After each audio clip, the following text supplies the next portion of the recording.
유명 세포치료제 일부가 허가를 받고 난 후 안전성 관리가 제대로 되지 않고 있다는 의혹을 보도해드렸는데요. 추가적인 자세한 내용을 직접 취재 기자와 함께 들어보도록 하겠습니다. 박미라 기자 나와 있습니다.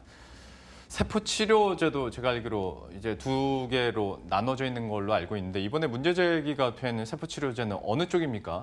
네, 말씀 주신 것처럼 세포치료제는 아주 크게 두 가지로 나눠지는데요. 환자 자신의 몸에서 조직 세포를 채취하는 자가 유래 세포 치료제와 다른 사람의 세포를 이용하는 동종 유래 세포 치료제로 나뉩니다. 이번에 의혹이 제기된 거는 동종 유래 세포 치료제인데요. 다른 사람에게 채취한 세포로 퇴행성 관절염이나 또 화상 치료 등에 쓰이고 있는데요. 이들 치료제들은 허가를 받고 나서도 기존에 사용한 세포가 아닌 또 다른 사람들에게서 채취한 세포를 또 사용해서 변경 또는 추가를 할 수가 있습니다. 그럴 때는 식품의약품안전처에 품목 변경 허가라는 것을 신청을 하고요. 안정성과 유효성 검사를 다시 받아야 합니다. 하지만 이를 총괄하는 식품의약품안전처가 제대로 된 관리 감독을 하지 않은 것으로 드러났습니다.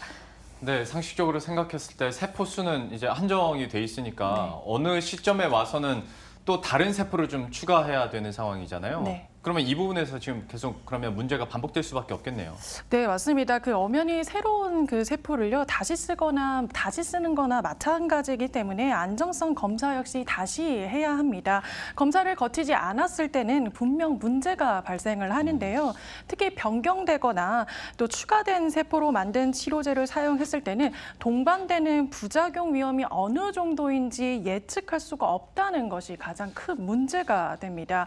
허가 후에는 새로운 사람의 세포를 사용했을 때 바이러스나 종양 등이 생길 가능성 유무 등을 확인을 해야 하는 규정이 마련되어 있는 것도 바로 이런 이유 때문인데요. 예. 이런 검증을 거치지 않는다면 안정성이 보장되지 않은 제품들이 환자들에게 직접 투여가 되는 겁니다.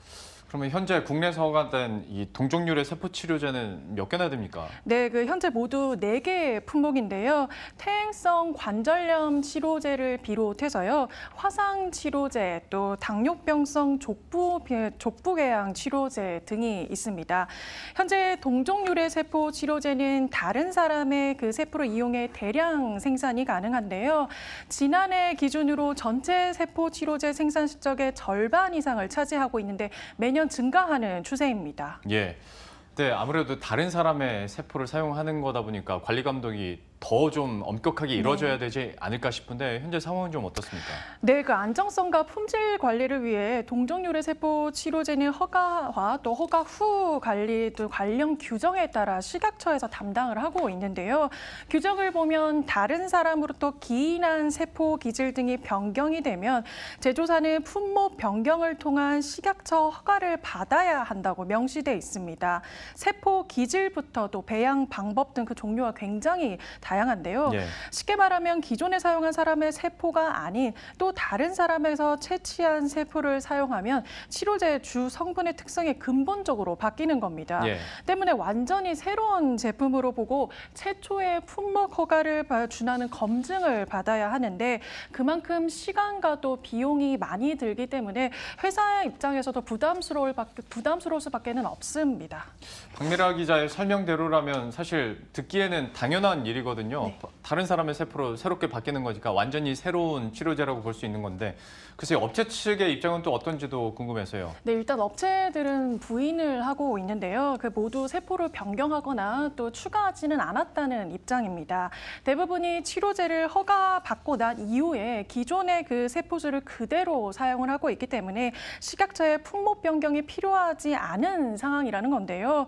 업체들 가운데 또 한 곳은 기존 세포수를 변경 또는 추가한 적이 있냐는 기자의 물음에는 답하지는 않고 식약처의 규정을 검토했을 때 자사의 세포 치료제는 품목 변경 신청 자체를 할 필요가 없다는 입장만 내놨습니다. 그러면 이것도 물어봐야겠네요. 식약처에서는 제대로 좀 검사나 검토를 하고 있는 겁니까? 네, 그 식약처는 미흡한 그 안정성 관리 의혹에 대해 3년마다 회사적으로 자체적으로 감사를 실시를 하고 있다고 했는데요. 회사를 제조 시설을 직접 방문을 해서요. 세포 관리가 어떻게 되고 있는지를 확인을 하고 있다는 겁니다. 문제는 현재 세포를 또 변경했거나 추가한 업체에 대한 조사는 취재가 시작되고 난 이후에 시작이 됐다는 건데요. 뒤늦게 세포 관리 실태 파악을 시작한 건 역시 이 세포 관리의 중요성이 굉장히 매우 낮다는 것을 반증하는 건데, 이 동종유래 세포 치료제를 만드는데 가장 중요한 것은 바로 원료가 되는 세포 자체입니다. 그 세포를 변경하거나 추가하는 데 있어서 식약처가 제대로 관리 감독을 하지 않고 그 각 회사에 자율적으로 관리를 맡기는 것은 결코 있어서는 안 되는 일인데요.